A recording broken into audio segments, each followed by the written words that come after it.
Fuel and food are just a drop in the bucket compared to the high cost of real estate in the city of Vancouver. But a new report is taking it all to the next level, describing Vancouver as one of the most expensive housing markets in the entire English-speaking world, surpassing even London and New York.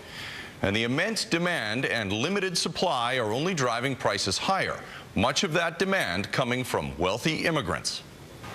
We all know how expensive it is to buy a home in Vancouver, but now a new RBC report provides shocking new numbers. It says 3/4 of an average household income goes to mortgage, utilities, and property taxes.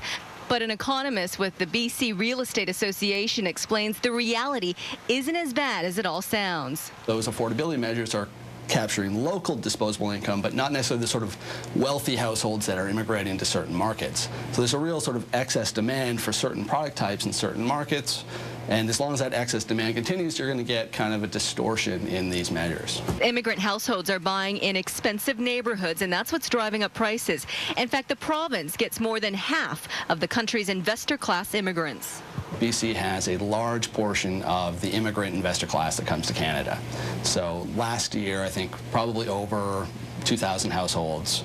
To qualify as an investor class immigrant, you have to have a net worth of at least $1.6 million.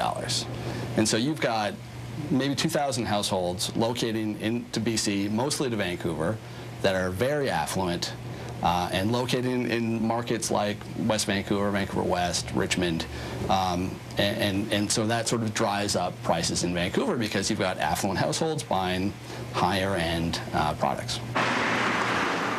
So if people aren't spending 3/4 of their income on housing in Vancouver, how much are they spending? Well, to be approved for most mortgages, it's 1/3 of your income. We had a run-up of prices over the past few years where people have built up a lot of equity.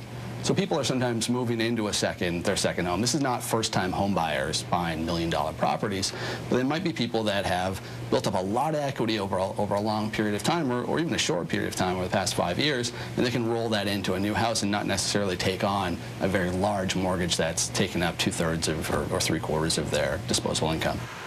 But Vancouver still remains one of the most expensive places in the world. In fact, one recent study showed it was more expensive than San Francisco, London, and even New York when you consider how much we make.